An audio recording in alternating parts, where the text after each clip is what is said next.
will introduce our speaker. Thank you, Ian. Thank you. Well, it's a great pleasure to welcome Jenny Raggett to our talk this evening.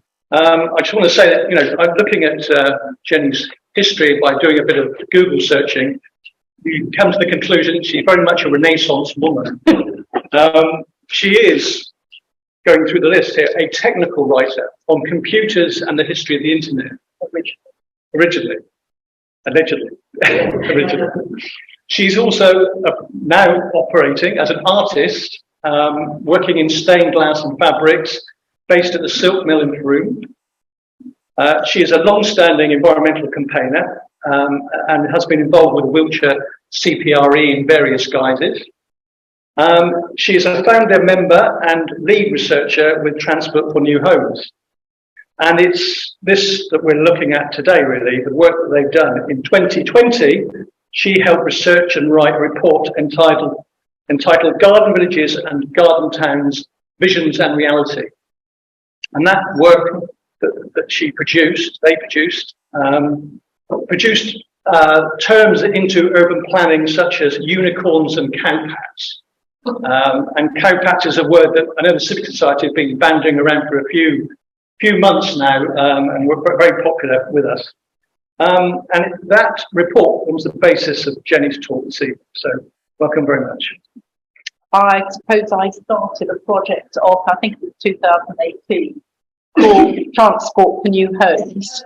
What happened was these people, the Foundation for Integrated Transport, they really kicked off the project by properly funding an idea that I had that something was going wrong. Everywhere I went in the country, I could see these horrible housing estates, and they were all based around the car. And I just thought, why is this happening? How?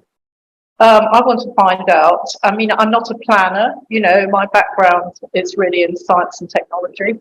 But I suppose I've got the kind of mind I wanted to understand what is going on. Anyway, I bid for money and I got it, and so we formed a team with some people who were proper planners, and so I was really fortunate to get a good group of people together.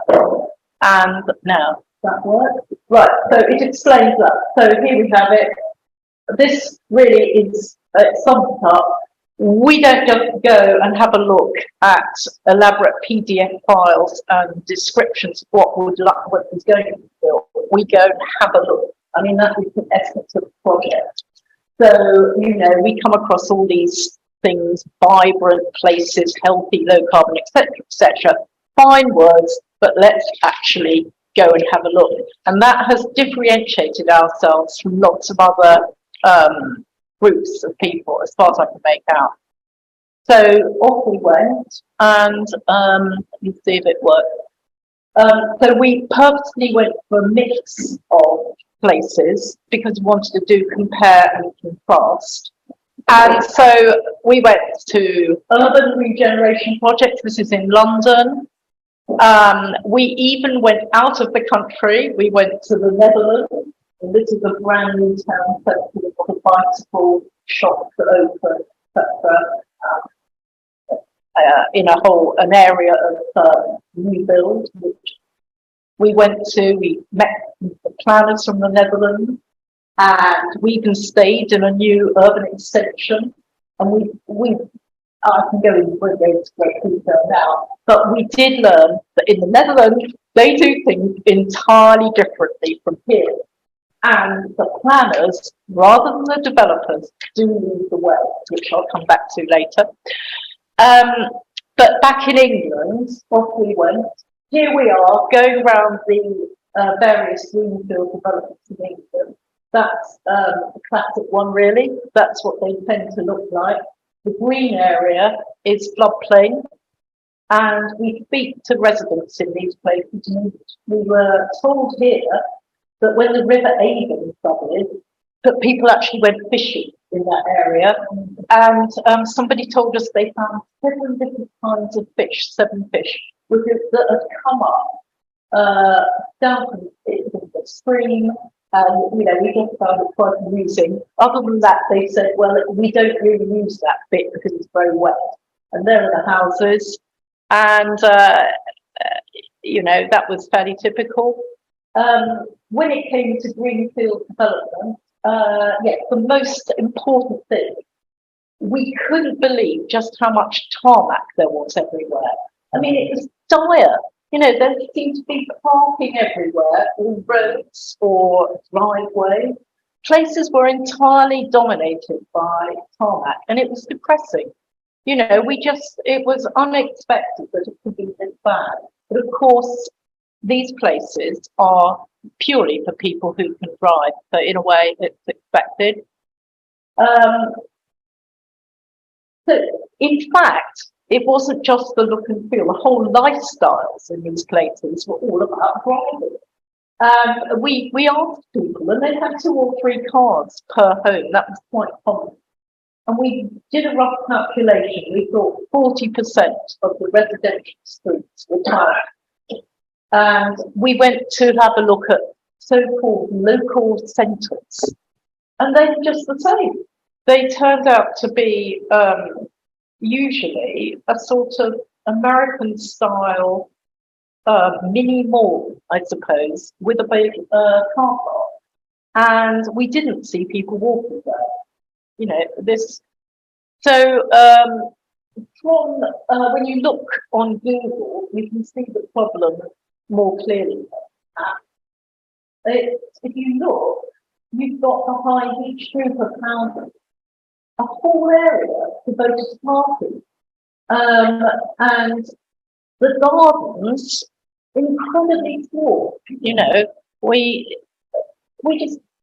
This is what shocked us the most, I suppose. Now, we didn't see people walking around.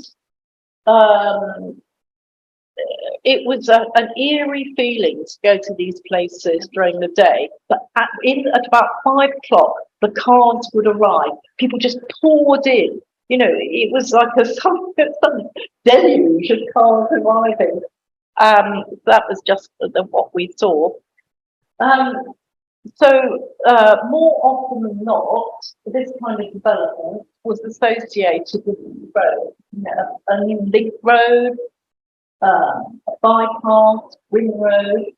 And of course, what happens is that directly you do that, and you can see here how all of these new housing estates ultimately are accessed off British bypass.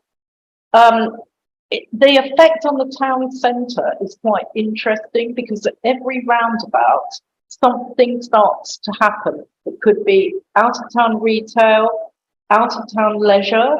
We've seen out of town residential homes for the elderly off bypasses. We've seen kind of American style country parks, even so called, where you have to go by car.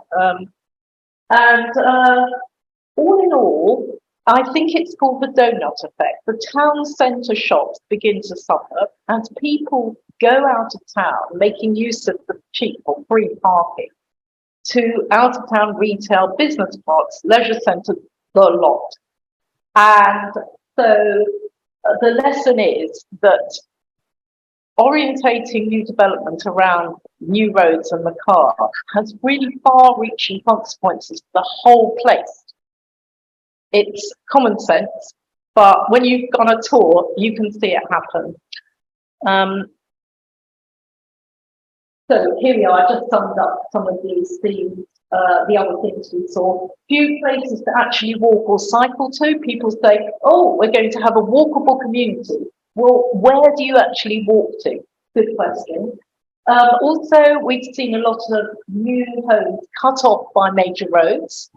So we've seen ring roads with the new housing on one side and the town on the other. And then comes the question, how do you get people across?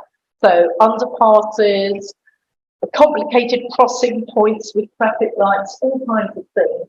But ultimately, the new homes have been built in the wrong place for walking and cycling. And therefore, there are no safe or lit walking and cycling routes into town. So people say, oh, but the town centre is only 2 miles away. Well, that's quite a long walk.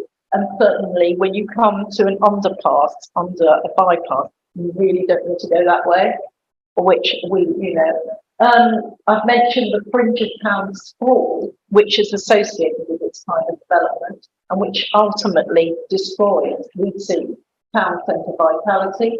Another thing, footpaths into the countryside. These places, the footpaths are often severed. So the developer just makes does the, build the houses.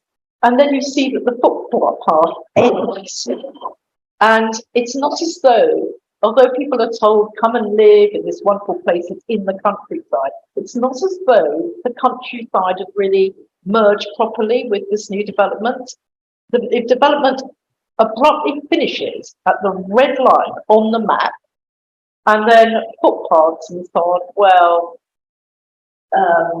possibly, that's all we can say, but not really factored in. We looked at stations. We did some actual data on how far stations were and how frequent the services were. Most places, Cranbrook Newtown was probably an exception. It's got a new station, although not in the new development, but not too far. Buses, we found that they often didn't go through the actual development, but stopped at a roundabout near it. So that was another problem. But we were, when we went to urban sites that built on brownfield lands in our cities and bigger towns, it was completely different. So this is Bath Riverside. You may have been there, I don't know, but it's a development in Bath. It was different, really, because it's built in the context of existing walking routes, public transport. There are shops you can walk to, just spontaneously just near him. And parking dominates much less because there's only room for one, I think it's one parking space per home development, and that's very common. And it's underground mostly. So a completely different way of doing things. The land, having released it from, having not built loads of tarmac everywhere, is more like a park. And it's nice for local people because they come here and, you can go and sit in this new area created by Bath Riverside Development and enjoy a cafe, workspace and so on. So it's quite pleasant, in fact. And we found that was true for a lot of brownfield development. They were quite nice. Now, there's one development that was completely different from anywhere else.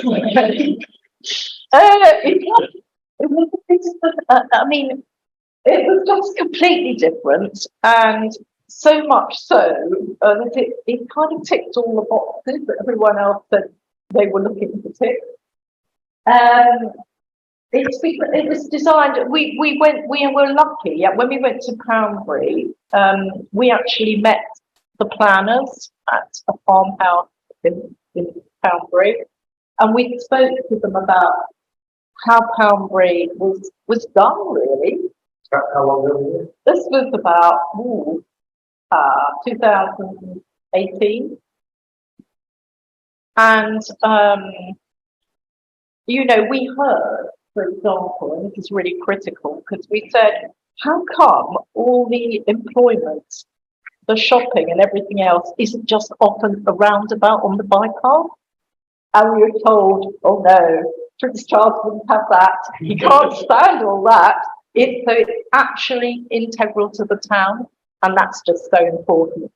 And then there was someone there from Dorset County Council Highways, I think, or whatever, or Western, anyway. We asked him, how come the road layout here was allowed? Because we were under the impression you weren't allowed to do things. I said, yes, well, once again, I'm afraid Prince Charles and his planners just simply said, no, we're doing it this way, and that's all there is to it, actually. And they did. So there's so many things that the detail and the vision. I think the real thing is the vision of it all. To have things in town, I can't tell you, that is the key. You know, to have it. So the garden centre is in town. It's not out of town. The garden centre is brilliant. And in fact, we met some residents in the garden centre. Because in our first visits, we always spoke to residents. So we would get through various means, we find residents to speak to. We met them in the garden centre. We just, anyway, we need to say no more, but there's nowhere quite like it. Except I was explaining that we started at conferences to go on about Poundbury, and we found that this was considered rather unfashionable, and that we weren't really meant to talk about it. And then people came up at the end, and they would sort of say, "Thank you very much for mentioning Poundbury," as though this was a big faux pas. It's like, ooh. Anyway, we realised then that there's some, still I still haven't got to the bottom of it, but there's something about Poundbury. It's not standard, we were told, and various other, anyway. So, right. Has anybody else tried to implement some of the same Oh, yes. features? Yes, I'll come to that later. Yes, but I don't know if they work. Anyway, we did our report, everything we saw, and all of a sudden, it got immense coverage on the media, and I just couldn't believe it. It was crazy. And I could only assume that somehow there was so much of this going on that people were really interested. But we got coverage in the technical press as well. I have to say we had a very good press officer, really good. She was brilliant. And I think that helped a lot. And also, I think making the report highly visual with headlines. We used a lot of almost Daily Mail headlines, grab people's attention, which maybe is the trick. Anyway, meanwhile, others were also on the case. So Lord Matthew Taylor, I don't know if you've come across him, but he was working at the Policy Exchange at the time. He worked with them and did a report on Garden Village. And this is what he said. He said, midwives far too often get exactly the thing they fear: ugly, dense housing estate on their doorstep with added traffic and congestion on local roads, and the council taxpayers financing inadequate services. To make development more popular, we need to recognise the NIMBYs have a point. We need to say so, and we need to do something about it. So that was Matthew Taylor. So we decided we wanted to meet him. So somehow it was arranged, and we went to have tea with him at the House of Lords. And I think he was quite frustrated, actually, because what he suggested, let's go to the next slide. Yeah, so what he suggested was, can I find, I might have missed it out. Maybe I have. What he suggested anyway was that we needed to do something perhaps more along the Dutch lines, which is that when you sell land as a farmer for development, you don't reap all the benefits yourself, you are the developer, but that the uplift in land value is captured for the public benefit. And this happens in the Netherlands. And it means a vast amount of money is released for all kinds of things to make a place. So it's a different model.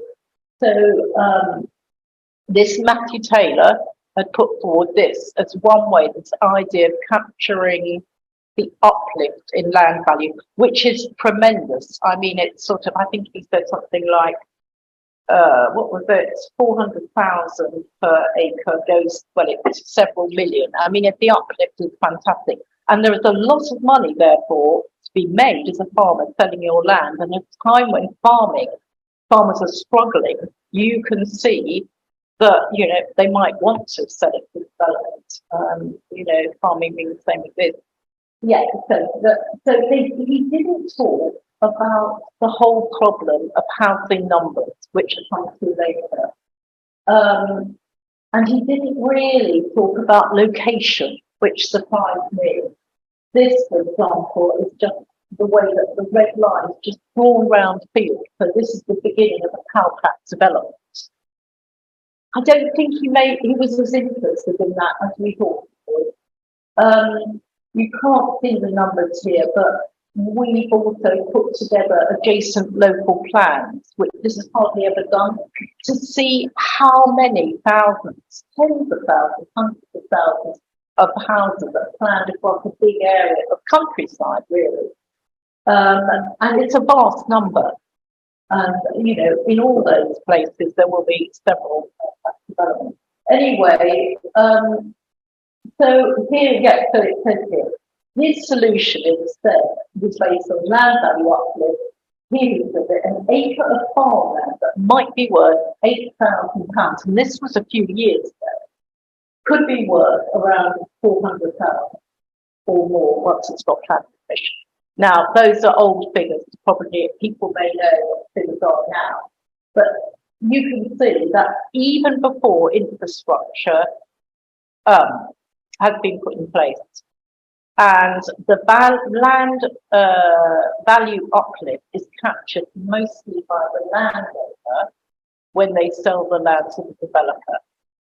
And so he decided that quality, design and placement are all squeezed out because the price paid for the land makes financing quality and services unviable. That was his theory as to where we should be looking to put the system. Meanwhile, quite separate to that and not doing land value uplift and so on, in 2018, the Ministry of Housing, Communities and Local Government released the Garden Communities Prospectus. They encouraged local authorities and the private sector, that's right, to come forward and tell them how they could assist them in delivering the government vision for new garden communities. Now, this stems back about more than a century to the ideas of Ebenezer Howard on Garden City, like Welland Garden City and Letchworth Garden City. Now, I've definitely been to Letchworth and had a tour, and it's very nice. I have to say, it is nice. But, of course, these garden cities were before the motor car, and that is a very big difference. So, did all this government talk about garden communities and a whole prospectus and you could bid for money, was it really going to, did it herald a change? So once again, we went off and we started visiting what now were a series of new garden towns. Some towns had been told they were now garden towns and they'd got money from the government, and we went to have a look at their new development. And we also looked at the plans for several garden villages. And using this, we did a report. Now, the garden town, we went and had a look at Bicester, Aylesbury, Basingstoke, Ebbsfleet, Taunton and Didcot, all now garden towns. And really, this photo tells the story. As you can see, it's about roads. Sorry, but both of them are. Aylesbury, I would say, was the most shocking, probably. I don't know if people know it. It was anyway, I won't go into the details, but it was a bit high. I think this is a view of a new area of Basingstoke Garden Town. You can see it on Google. And by contrast, once again, the brownfield sites in these places quite often really well done. And this is Taunton, it's just an area quite near the station. I think it's called Firepool or something. Anyway, it's a new area that's been developed quite near the station in Taunton, along the river. And it's you know, it's got quite a lot going for it. And you can walk into town and you can go to the station. So it's the same thing, you know, there seems to be a lot more creative effort gone into brownfield sites and, I mean, that's our experience so far. I'm not saying they're all good, but, you know, we've seen some quite nice ones. What about the garden villages? Well, the more we looked at these garden villages, the more we looked to see what the government money was paying for, the more surprised we were. It turned out, I mean, it's a bit too, but in nearly every case, it was a major road system or a motorway junction had to be improved first to enable the garden village. So, and or town, in fact, lots of them. So, you know, as we say, many that we looked at, and even now, nothing seems to be happening. But the road is the first thing to be done. And it did seem odd to us, considering the emphasis on self-contained, walkable streets. I mean, that's what they're supposed to be. But most garden villages were predicated on bigger motorway junction, new bypass or link road because of the massive amount of traffic anticipated. And Homes England, which is, you know, government body, had money to facilitate it. If you can't read very well the detail, but I have got with me some reports, and so if you're interested, you can see. But it just struck us as really most peculiar, actually. So, you know, whereas Ebenezer Howard, he said all this, these lovely things, the advantages of the most energetic and active town life with the beauty and delight of the countryside may be secured in perfect combination. So that was the kind of thing he said. And then, so you can imagine, you know, what we felt as we went round modern England, some of these greenfield estates. And because I like sketching, I'm afraid I started drawing pictures of flowers talking. So, you know, the 24-hour supermarket is a 5-minute drive along the bypass, and so is the new pub. I mean, that just sums up a lot of the lifestyle. And the other one, what was it? Oh dear, yeah, the gardens are so small. Yes, such tiny gardens. I can't read that. Yes, I'll have to stay myself off. We started doing a whole series of them because we just had to have some humour. Everywhere we looked, each garden village, and I think there are now 43, could be, had some kind of wonderful utopian vision. You know, a village in a park. I mean, in one place, we thought it sounded more like a sort of holiday village, really, centre parks or something like that, you know. But we noticed that many of the elements that you get in a village, the places that you would use and walk to, and the parks, the open spaces, that all contribute to a green place and can be seen in real garden cities, certainly in Letchworth. It's fantastic, the open spaces there. You do need public money to build them, and you need public money to maintain them too. Also, small shops and businesses are hard to establish if you've got really high rents or rates, you know, and you haven't even provided the right size of unit for them. We found the developer often ends up financing road building, which is pretty expensive, flood attenuation, biodiversity mitigation, pedestrian bridges over and under motorways or crossing major roads, and of course, connection to power, sewage, and so on. There are endless discussion on the percentage of affordable homes. It goes on and on. And gradually, the original vision may not be as viable as thought. And as Matthew Taylor highlighted, another model of financing and place such places ultimately surely needed. I mean, that was our conclusion. And on the transport side, so imagine you've got all these garden villages that are now saying everyone's going to walk. It's all going to be local.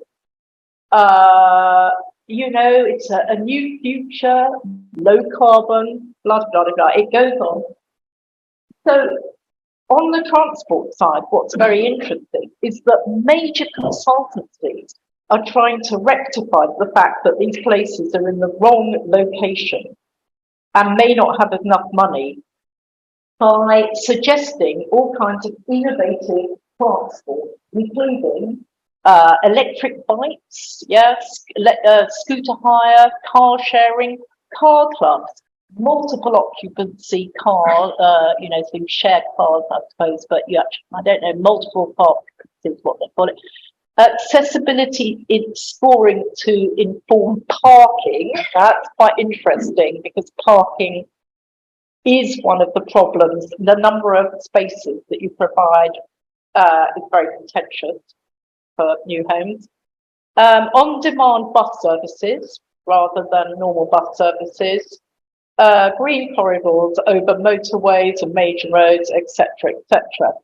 And we looked at Culm Garden Village, which is in East Devon. East Devon. It's just the other side of the M5 from Cullompton, in fact.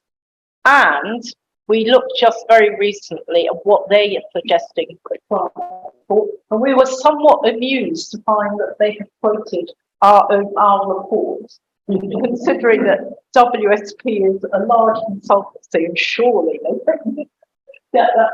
But they obviously want to do it. They say all the right things. They quote our report and they say, well, we're going to do something different. But the question is, how can they? Is it possible? And having seen that, I'm going to get in touch with them and ask them to see how it's going. They quoted out, they've got 2 pages on our report, so let's find out. But even that transport thing, they all are now concentrating on sustainable travel within the development. Okay, they're not looking that much at travel in and out of the development. This is old-fashioned for what they call self-containment. So you will not find talk of metros, trams, or the equivalent, reaching out to new garden communities and to developments in other countries, or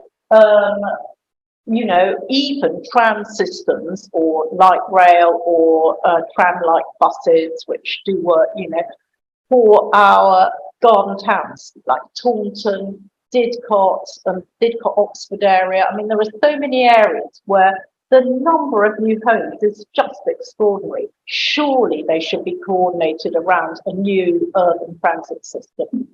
No, that does not seem to be the case.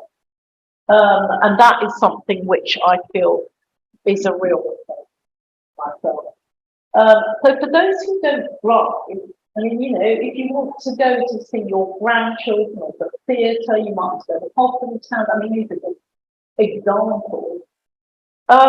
If you go and live in one of these estates, what do you actually do? Well, if you don't drive, I don't think you go to live there because you wouldn't start. So in a way, it's limiting, this model of development is limiting choice. I know my daughter, who doesn't want to have to drive with children, she has noticed that it's getting quite, none of these places offer the kind of public transport that she would expect to go and live there. So buying 2 cars is expensive, running 2 cars is expensive. And, all of this has to be considered. And it's in a way, the choice is limited if you don't build something that works better from a transport point of view. And I won't go on, I'm sure I've done it long, but taking a step back, so we have looked at this problem more generally. So that's the specifics. We've looked at it more generally, and it's an incredibly complicated subject. But something we did was to take all these garden villages, urban extensions, cowpack developments, whatever you like, and we began to plot them covering at least in the area of the southwest and the south, against the density of jobs. So the underlying map shows job density, and you can see mostly Bristol, London, Southampton, there's various things. And then on top of that, we plotted large greenfield developments where they will be built. And as you can see, even without seeing all the details, it's a very strange dispersed model of development. Now, if you build in that dispersed model, you cannot serve public transport. I can just tell you, is not viable. You will end up with car-based development unless you begin to coordinate all the build around new metros and so on. But ultimately, it's not the right model. And I was amazed when I looked at the population change. This has been recent data that's just come out from the Office of National Statistics from the census. What they've got is you can play with this, it's an interactive map. And it shows where the population is going up in the country. And what is so amazing is how it's rising in rural areas. And they do talk about this in their discussion on the results. So they say, well, yes, there is this trend to people are moving to rural areas, and many of these places, when you look, have got very high housing targets, and they will have those high housing targets again and again and again, because that's how the housing number works. It's people might go, oh well, if they're going to build 5,000 homes over there, I suppose at least we're safe. And then a few years later, next revision of the local plan, of course, once again, you have got to find room for a whole bunch of homes, and so it happens again and again. Anyway, I can't prove it, but it does. You do wonder whether what is called, I believe, counter-urbanisation, where we're sort of moving out of our cities, whether this isn't helped by the plan system. There's also, as you can see, a south, to do with the south as well. But even rural areas in the Midlands have got a hell of a lot of new estates, and we've been to see them, and even around, funnily enough, down Newcastle, we've seen some country. So, this is coming to them. Our concern is that at national level, there seems to be a lack of comprehensive integrated approach to spatial planning. It does seem just not to be there. Much instead seems to be about housing money. Right? We are moving to places that don't fit into a sustainable, low-carbon future in terms of spatial planning. Now, I don't know, I can whiz through where the housing numbers come from. I've tried to sum it up. I don't know if that's useful, but having said that, having realised that housing somehow is the numbers are in the wrong place, where do these targets actually come from? And it's very complicated. We have tried to explain it, but it does start with population growth. Then you get it's translated to local household growth, and you can look up the local household growth data on the internet if you like. I think that is the key word you have to type in. And that will show you for each local authority how the population has grown over the past number of years. And it's from and that figure, so if you've got a high growth, it's then used as part of the algorithm to generate future growth. So it's from the household growth that you get the baseline housing need, it's called. And every planning authority has a baseline housing figure, which you can discover. Then the algorithm is applied to the baseline, and various other parameters come in at that point to increase the basic housing need. In yellow, because I haven't really understood this, apparently now the 20 largest cities, there's going to be a 35% uplift in figures. But that seems to be going on independently from calculating the housing need everywhere else, which I think seems illogical. That appears what's going on. So just to clarify that, so the setting of the target, is that determined by central government? Yes, at this stage. Trying to separate the government piece from the group. Yeah, at this stage it is. Although I don't know, there may be other, even at this stage, there may be other things one doesn't know about. But one thing is true, that if you have a lot of green belt locally, or area of outstanding natural beauty, I believe there's an immediate map on numbers. So that is where national government has come to that conclusion. So obviously for places like the New Forest, the numbers are very low. But what I don't understand, if there is going to be, and they're quite clear about it, a 35% uplift to the urban local authority top 20 cities, does that mean that everywhere else will have a reduced number? And I have asked it, and I have not found, and no one's given me a satisfactory answer yet. So after that, with those, there's a call for sites by the local authorities. Promoters and developers come forward with their site. Then you get site selection, and site selection is done using national policy. The planning practice guidance gives you, as a local authority, the directions for selecting sites, and you have to select strategic sites which will, you believe, go forward and be built. Big strategic sites. Small sites, well, you need to read the final lettering, but ultimately the emphasis seems to be on big sites. So we've highlighted this, the PPG. It's the housing and economic land availability assessment. I mean, that's the, and it all looks very technical, but you know, it's not that bad to understand what it is. Anyway, so as part of land promotion, marketing exercise, then you have all the usual stuff. And it will show how any adverse effects can be mitigated. But of course, the master plan is a marketing document. It's not binding. I mean, that's a very important thing. It's not a binding document.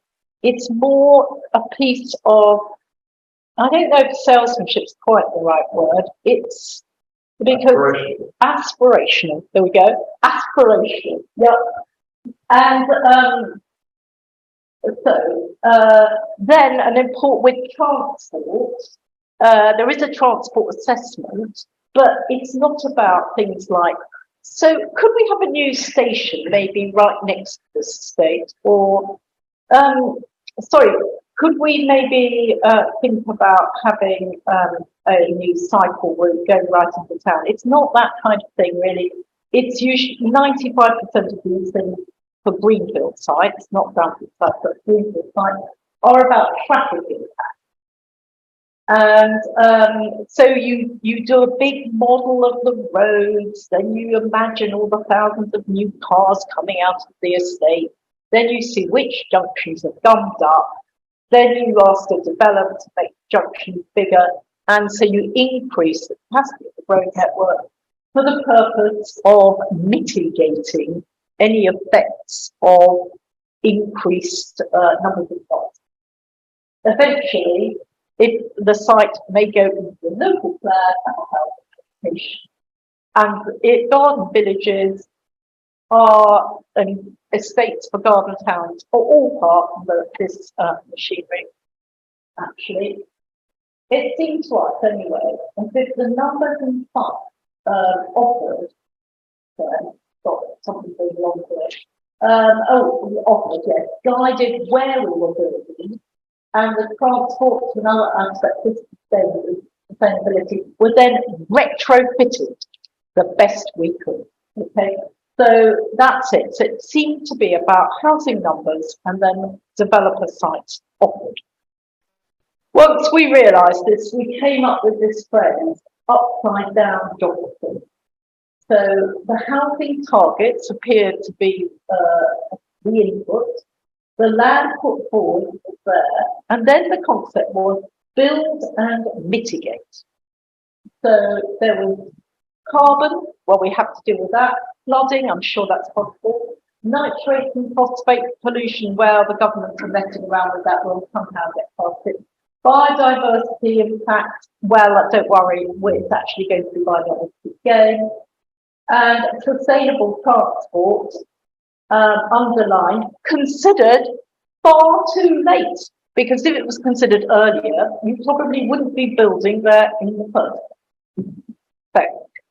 So, in conclusion, what are we going to do? Can garden villages work? Or is there a better way of building?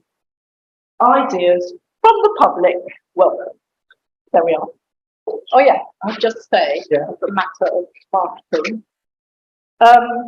there are 3 reports you can download from our website, which is, if you type in transport for new homes into Google, I think you'll be taken to it. The first is this one, and that's our first lot of visit, and it's got a lot of recommendations at the back to the government, actually, and it's also got more about our visit to the Netherlands. The second one is the garden villages and towns, and there are a couple, I think I've got 2 or 3 with me actually, so that's also available. And our latest one is called Building Car Dependency. We revisited a lot of the places we've been to, and further recommendations. So what date's the last one? The last one is 2022. Yeah. Okay. So, yeah. Yeah, if I may kick off, I believe that you, during the day, went to visit the site Oh yeah. for the projected Dorchester. What do you think of it, given your expertise? Well, it's a classic cowpat, I would say. I went along the river actually and could see where it was going and saw lots of those stuff, people complaining about it. But it will be. I mean, the trouble is, it's not even part of the town. It's enormous, and it's, you know, I don't. Has it got into the local plan? Is it In the draft. And what? Because I mean, it is well. To me, it's likely to end up as a car-dependent development. Does it come with a new road by any chance? Yes. Oh, it does. Through it, and it serves 2 purposes.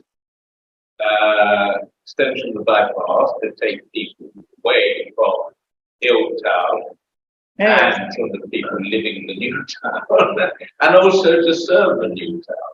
Oh, yeah. So you've got traffic going fast and traffic going slow, That's and another. people trying to cross. Right. Yes. Another problem. The answer is. Sorry, can I just repeat the question because those online can't quite hear. Sorry. So the question was asking, how do you factor in other, metrics like average numbers of cars per household, and the way since the pandemic, the households have used delivery services more. You know, that's an extra element of accessibility, ease of access rather, into the equation? Yeah, I don't think anyone knows, actually. There is something called TRICS. Have you come across that? It's called TRICS, TRICS. And it is a technical, it's what they use to calculate the trip rate for each house in a development. And that now, even TRICS, it's what they use in transport assessments. And only recently has there been an accurate data based on a real life estate available. I think it's based on an out of town estate somewhere near Cambridge, said Nate. But the idea with TRICS is that you select a place that's similar, and using the data from that, you can predict what will happen elsewhere. The problem up till now was that I could never find anywhere where TRICS had done a data model that was a proper CalPAT development. But now, and I'd have to send you a link to it because it's still at draft stage, the TRICS techies have done one. So if you write a note, I'll send a link to that. Okay. And yeah. We've got a couple of questions online as well.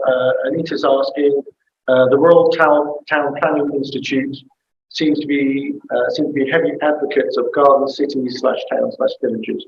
What's your opinion of this?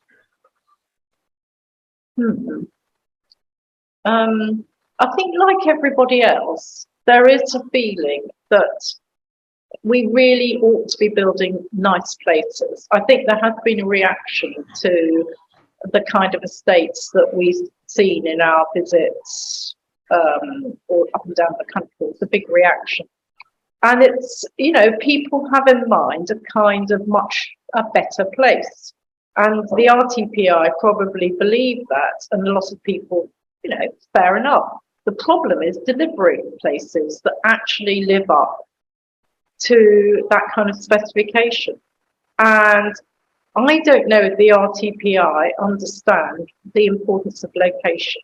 I think the reason why Poundbury worked, apart from anything else, is that it is genuinely connected to Dorchester. I think I've been 3 different ways into Poundbury, and also it had such a very firm vision and and a whole team to carry it through. So the RTPI may not realise, they are being hopeful, let us say. They are being hopeful without maybe understanding the real difficulties. I don't know. But lots of people, when you look at the vision of the garden community, you think when you go to Letchworth, you do realise it's nice, but it has got a lot of public provision. It has a whole load of local amenities. It's got trees, it's got plantings, well maintained. I even saw a rare orchid in a little mini nature reserve when I was in Letchworth, because I was on my bike and I'm always looking out for interesting wildflowers, and there they were. And I thought, well, this is because Letchworth is a garden city that's maintained, and I think there are covenants on buildings, all sorts of things.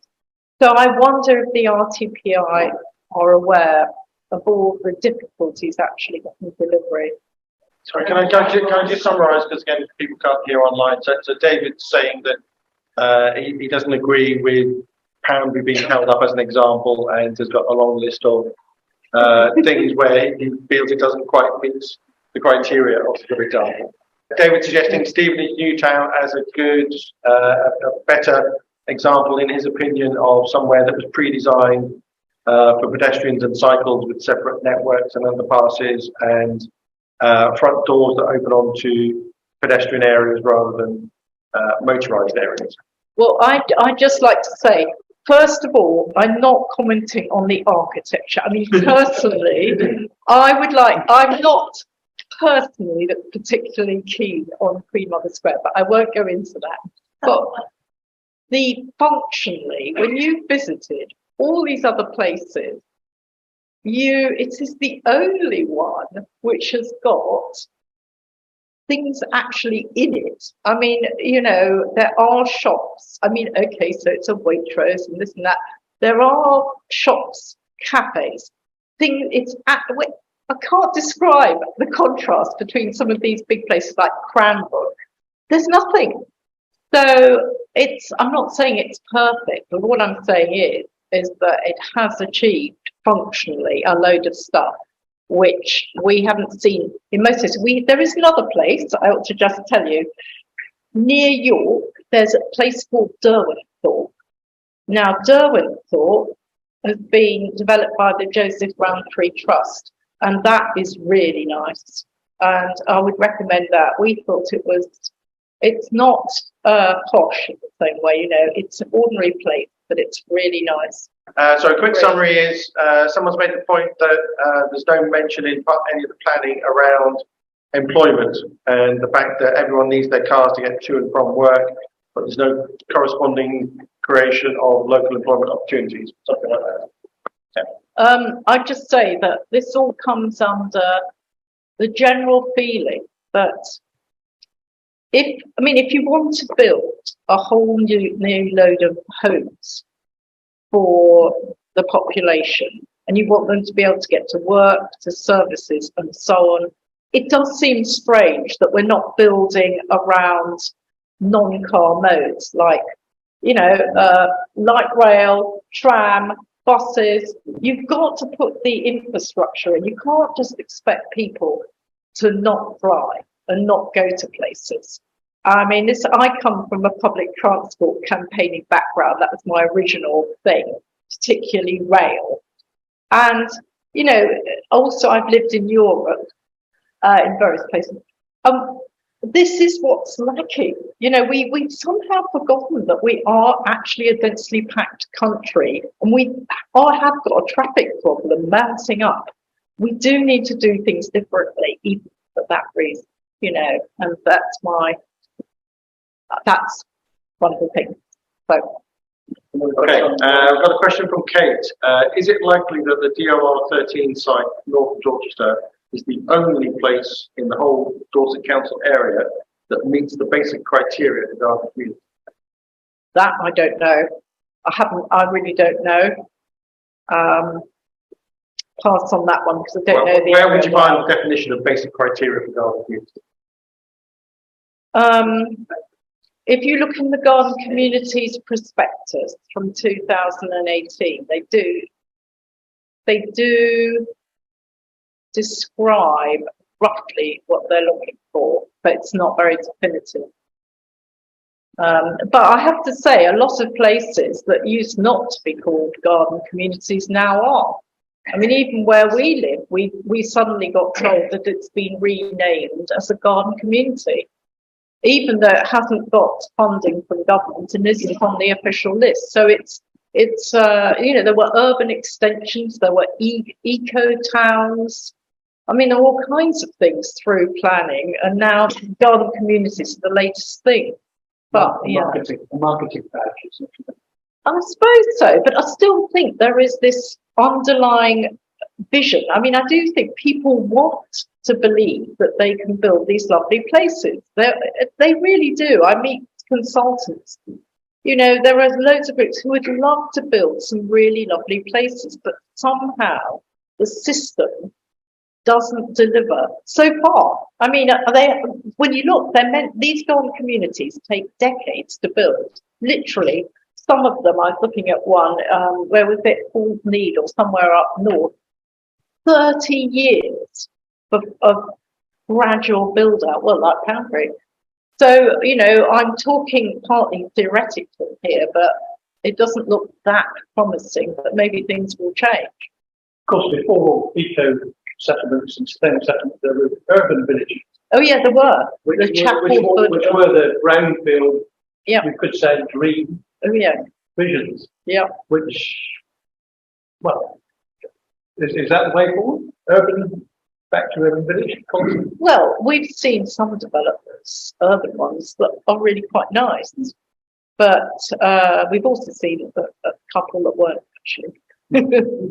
So We've got another question online on a similar topic. Do you think the emerging examples of co-housing offer something more? Co-housing. I don't know what that is. Anita, do you want to tell us what co-housing is? Yeah, sure. There's a few co-housing examples in London, and there's one in Bridport.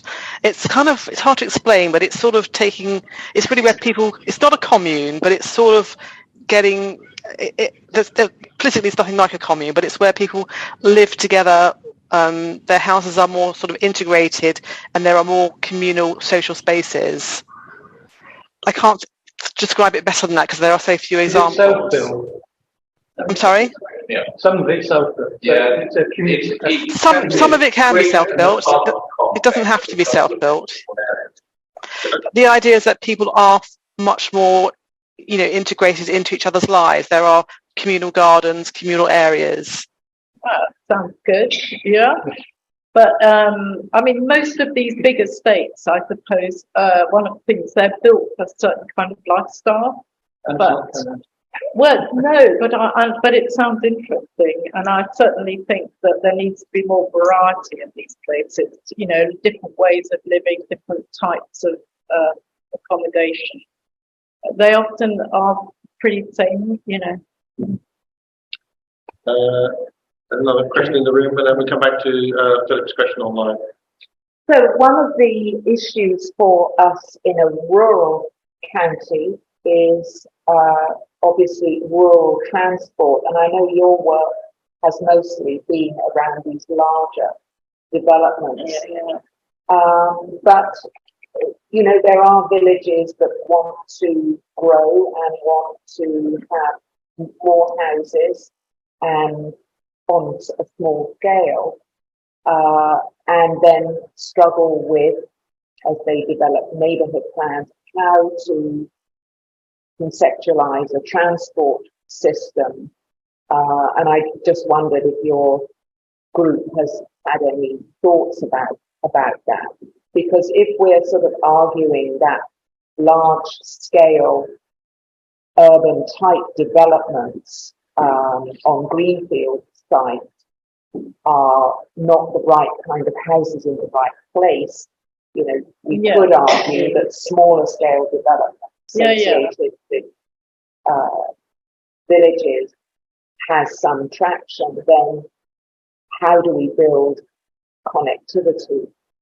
And I just wondered if your group investigated that. We haven't looked at that, but I know in another, the CPRE, certainly Wiltshire CPRE was really interested in demand responsive buses for that very purpose. And if villages were willing to accept small, maybe, I don't know what I mean by small development, maybe 100 houses, 50 or something, whatever, and grow, that would be an interesting way of growing a rural area, rather than just one big plonk of, that would be quite interesting, but that's something which I'm not aware that the government is looking at, surprisingly. And as for and these demand responsive buses, that is the way that it's moving. And now that people use their phones, I suppose, and they're used to the idea of quickly, let's just pull up a bar, do something quickly, Uber, taxi, whatever, it might work. Yeah. Okay, I've got a question for Philip.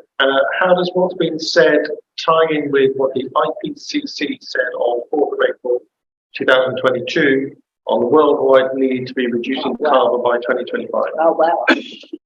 Our experience of, from the people I work with, certainly what we've found is that there doesn't seem to be a proper discussion about spatial planning and climate change. So, if you want to reduce the need to travel by car and you want people to use active travel and all this, surely we're just building in the wrong places. But there isn't a strategy at national level when it comes to spatial planning, not so far. Nor is there that much interest in emissions from transport. I mean, that may be changing because I think a select committee has reported something about this, but it's as though when they say zero carbon, our impression is it's usually about the houses themselves, or, it's not as though they discuss the consequences of 7,000 car journeys per day from a enormous new development. It doesn't seem to be going on. There is this assumption that electric cars are the solution, that it's all right if they're electric. That's the other, which is yet another conversation, as they say. So talking about come back to the point about small developments, is that because the input to that funnel that you showed before is all developer driven? I think, and they prefer to go for the biggest plot possible so they can sell as many units and have the highest density they can. I think it's right. First of all, I mean, I only speak from experience around the table at local plan examinations in public. It seems that the local authority is so desperate to satisfy the so-called housing need. I mean, that is the bottom line. As far as the inspector is concerned, have you got a sound plan, which the top metric is your housing application? So that's where it begins to go wrong, because the reliable deliverers of the housing are turned out to be the big developers with legal representatives around the table. I mean, it's absolutely extraordinary fair. I just can't, you are suddenly there with the county council sitting there looking rather slightly worried maybe. And then there's a whole wall of developers and their legal representatives who have submitted evidence about how they are definitely going to deliver X thousand number of houses. And this is what the planning inspector wants to hear. The small developers, I don't know, I mean, 20 houses here, 50 there, they're called windfall sites quite often, it seems. And implying that if they come forward as well, it will be a jolly good thing, but they're not added into the strategic total. That's my impression from. But I mean, the whole machinery is so peculiar and complicated. And bearing in mind, so the local plan inquiry, days and days will be spent disputing housing need, because developers may very well up the need if they fear that their development is not going to be included. The ordinary person is just left stranded as these discussions go on.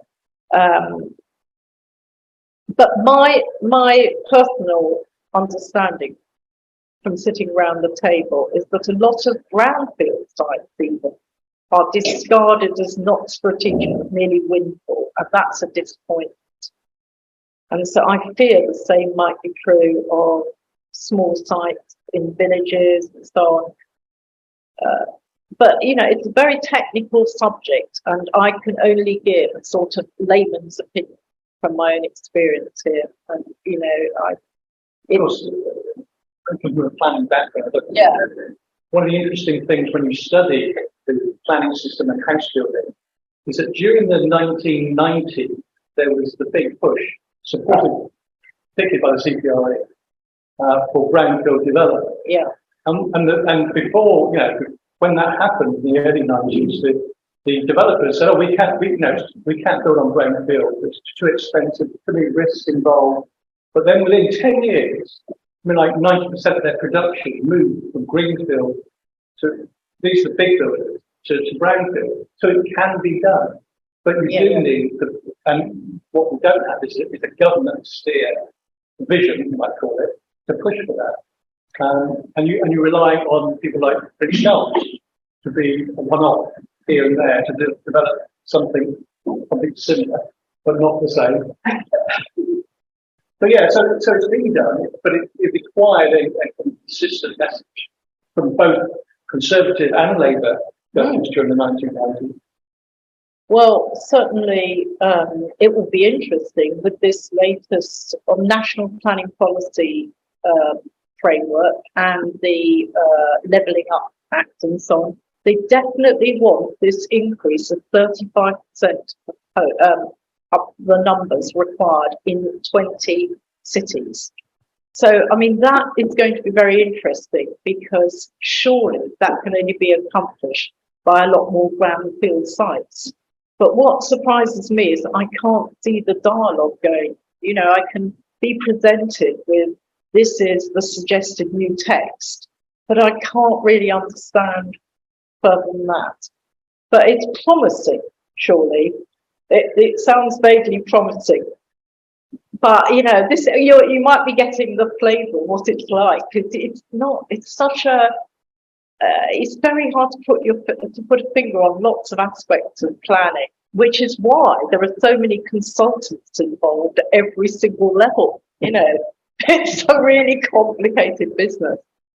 So the question is about the impact on villages of a more dispersed form of development and whether it cause problems within those villages which accept development. Well, I mean, it's quite interesting, really, the concept of dispersing more in the village. I think what I'm going to do is to take it up with somebody next time I'm at a meeting with the right people. I'd like to know what the line is of the government on this. You know, yes, has it been considered? You should speak to, there is a group of MPs who are in favour of this. Who's leading them? Well, I don't know. Chris London is part of it, so we could talk about him. Yeah. I mean, do you think that it would be a popular solution to distribute development more like that? Avoiding too much being done on one particular village. I think that's the consultation. Villages. Exactly. Most villages have got a few. Just speaking to Space Flower, I think it was last year, my husband and I raised this very issue about the importance of the, dispersing potential development. And he was absolutely adamant that he was against it because he said that the funding didn't follow for the necessary improvements to infrastructure. And that he just ruled it out, and that was it. Yes. There is the community infrastructure levy, which is a sort of stop in that direction, which does allow for a tax on new housing development to allow it to be spent more flexibly than a Section 106 agreement, which is tied. So you could say maybe through a more advanced version of that might deal with some of the issues, I would say all the issues. Neighbourhood plan is another consideration. You know, different places will have different take on it. But it would be, That's where communities express their wish. Yes. And at the moment, of course, the neighbourhood plan is, it has to be in conformity with the county plan, the local plan.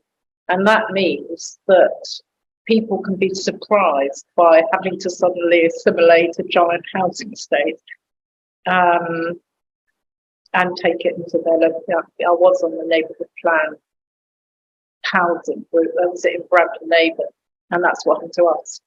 At the last minute, we had to quit. But it's an interesting one because the thing I sense, as a relative newcomer into this whole area, the thing that I find discouraging is that so much time is spent trying to make communities accept things they don't want.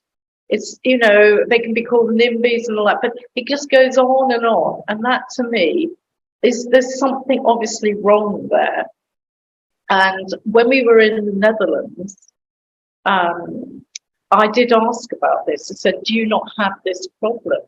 And the spatial planners said, no, because what happens is, if we're going to expand a place like we've had to expand Utrecht and build a hell of a lot of houses, like, I don't know, 100,000, something extraordinary, it was part of the Dutch national strategy that we were going to have to expand certain chosen places. Utrecht, one of them. We then compulsorily purchased land that was considered by the town not to be valuable from an ecological or a recreational or agricultural thing. So we did a proper analysis. We came up with certain parcels of land, and we knew, everybody seemed to understand that yes, sadly, this has got to happen because the country needs it to happen. And in return, we will build all kinds of things for the existing communities on this new land that will be not just for housing, but for lots of other things too. And it was amazing what they built. We saw new libraries, we saw a new urban farm, we saw the most amazing playgrounds designed by the children from the existing suburbs when a new part was going to be built. We saw really good town centres, 6 new stations with turn up and go frequency trains, to the point which they all, when we were all in one of them, we just missed the train. And I said, oh my God, we've missed the train. We were having coffee. When's the next one? We have to wait an hour or something? And they all just burst. They said, they're every 8 minutes. I said, I mean, I can't, and so this adversarial aspect of planning in this country, I find quite upsetting. I go around, and especially, when I was with on the Wiltshire CPRE executive, we would hear from villages all over the place about, another 350 homes. Oh no, now next door, so-and-so's put in an application. Then the 5-year housing land supply, that's another big game, and somehow doesn't make sense. It's not an efficient geography-based way of national planning. And that's just, as I say, just the way I personally feel. One thing I must just tell you very briefly, that in the Netherlands, something which completely surprised us, when I said to them, so when you plan a big area, how come you get all these cycle routes, walking routes, and rapid transit routes all carefully planned, with all the houses and the parks all nicely fitting in? How do you do it? And they couldn't understand. They said, well,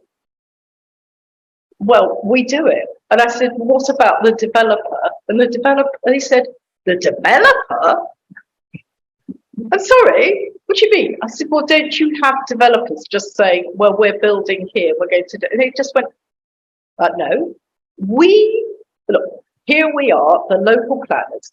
We specify the big urban extension, right down, of course, to the cycle routes, the metro routes, the legal stations. We do everything. Here are the plans. And I said, oh, so the developers, do you mean the builders? I said, maybe I mean the builders. Okay, the builders, do they always build what you want? Well, they have to. And then I said, but don't they sometimes make a fuss? They said, oh yes, we once had a builder, they've been commissioned to build some large, some low-rise apartment blocks. And they tried to come and say they were going to make them 8 stories high instead of 5. They came and my boss said, I'd like to see them. And everyone went, ooh, dear. Anyway, they came in, apparently tried to argue the height up, and they were sent away in disgrace because the plan quite basically said 5 stories, not more. And so it's just entirely different, a totally different way of planning. The Dutch approach is interesting, but it is based on a long-established culture, Yes, a very well-established national and regional, sub-regional planning framework. yeah, And thirdly, economics, because the developers can't prepare the land. Because Right. basically the state has to step in because most of the Netherlands has peat, and you have to pile the housing. So it's huge costs in That's setting true. up a housing yeah, site. yeah. So that gives the state the opportunity to basically step in, take land ownership at an agricultural value, and then use the uplift to spend on putting trams in from day one. Yep. And specifying exactly the building codes that have to be built. I remember I went for a research project many years ago about energy efficiency in UK housing. We were looking at Reading and fuel poverty. And I tried to get someone involved from Denmark, and this guy, because we needed partners, European partners. And this guy said, well, there's not a problem. We don't have a problem. You know, why do you want me involved in this project? Because we just don't have the same any of those problems with energy efficiency in housing in Denmark. But I said that's why we want you in to show how it's done. And the Dutch are very good at showing us how it could be done, but it has some special histories. Yeah. And attitude, I Yeah. think, And the development industry, again, is very interesting, I would say. Because we are talking big sites, it tends to be attractive to big developers. And it's the big developers that tend to have the ear of government. I went to a research project on housing in central government. I was interviewed by the HBF for a research project funded by the government to look at housing land supply. That's how well they're established in there. But if you don't have big sites, it attracts a different type of industry. The smaller developers Absolutely. are given a feed-in. Yeah. And certainly, when I worked on housing land in Yorkshire, we had half of our district area was big developers coming in trying to get big housing sites, and basically all the land was held by local builders. And the national builders were up in uproar. So you haven't got any land supply, and we had. It's just it was in the control of local builders. So it's very interesting to look at the economics and the building industry structure that has the implications of this. It has implications for the way that we might try and plan it. So you have to rethink it. Yeah. Anyway, that's me going on. Thank you. I will leave on that basis the conversation. Thank you very much, Jenny, for coming along, stimulating a lot of questions and thoughts. And, well, it's not an easy subject to solve. No, lots of debate. Thank you very much. I